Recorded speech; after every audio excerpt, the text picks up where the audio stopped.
Go ahead. Oh, I brought this because of Mark. Just rubbing it in. Just bringing something you always bring every time. So I brought it. I just added more and more layers of dirt and stuff like that. I got to do steel in the tracks and whatever to do. So I'm just building it up over time.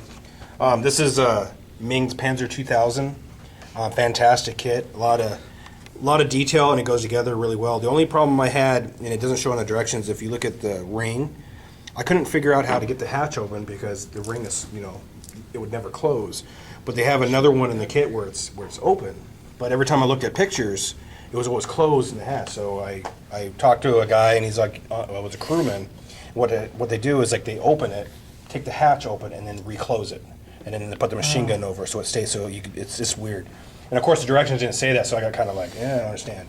So on the paint job, I'm always trying to figure out how to do sharper paint with an airbrush, and when you do NATO camouflage schemes, when you use the colors that you're supposed to use, they're dark.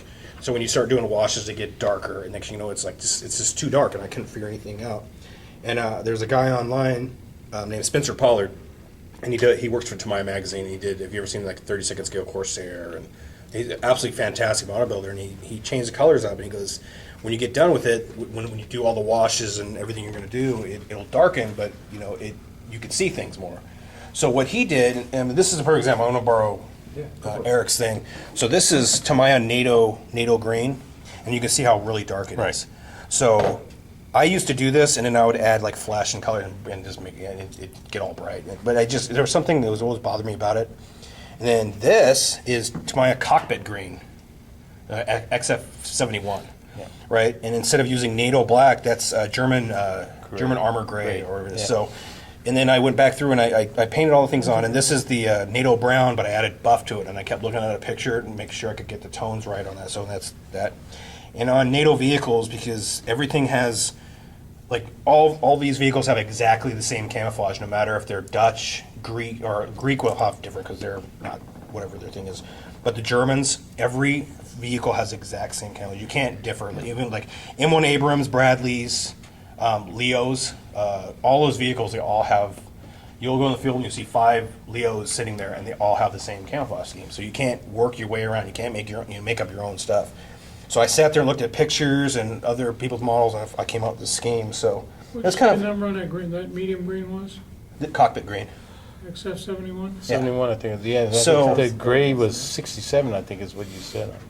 Yeah, you'll see it's this field German gray or whatever it is. Yeah. But what I did is I painted the entire model green. I spray canned the whole thing black is what I did. And I built up the color of the green over the entire thing. And then when I went back through and I did the gray and then the brown after, because there's not as much brown as there is green gray. But I only used, I think it was like 15% paint to thinner. And so I could get sharper lines. You had to airbrush a little closer. It took me like 3-4 hours to do this. So instead of getting like, you get all the splatter or whatever, you don't get that. It gets tighter. So when I was finished with it, I went back over and I lightened the colors up. Like this, I used flesh on the cockpit green. And if you can tell, I went through wherever there's splatter and I got really close and I made it even thinner and painted where the splatter was. So it got pretty sharp on a lot of areas.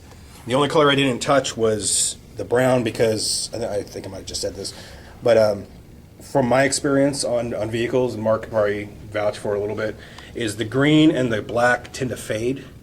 it just does just the way it is, and the brown kind of doesn't. It just kind of, it's just there, so that's what I'm going to do. But again, it's like my old stuff. It's going to be weathered and dusty. I'm doing a Dutch. This is going to be a Dutch one. But it's fun. I learned something new, and I'm going to stick to that and see where it goes, because, I mean... So you followed that guy's video?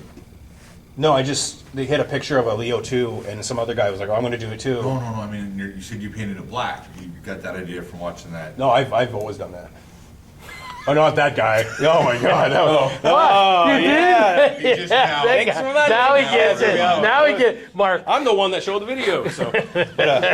He shared it with all of us, didn't he? It's the greatest modeling video ever. But no, I think it turned out good. There's people that liked it because it's just one of those things where you hit your head against the wall if you want to do something accurate. Especially aircraft guys know.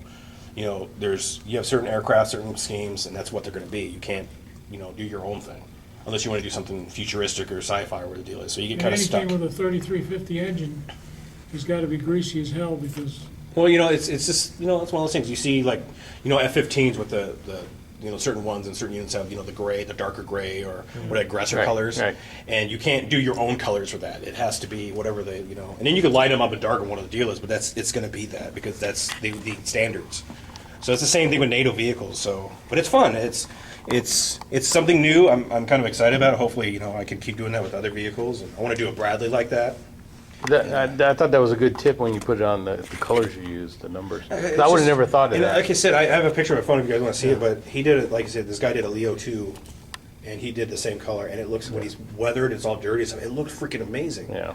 And this other guy was like, that's a cool idea, and then he did a Canadian Leo 2. And he commented on one of the pictures, and he put a picture of his, and he goes, this is what I did. And it's like, this is freaking catching hard laces.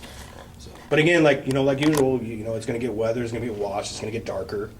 But it's good to start with a lighter base, so at least it gets to the color it needs to. So that's it. I'm out. Okay, moving the striker down here doesn't allow you to talk later.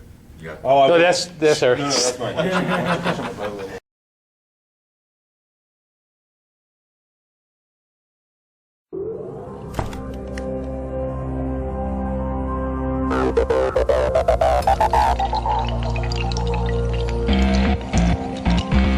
America.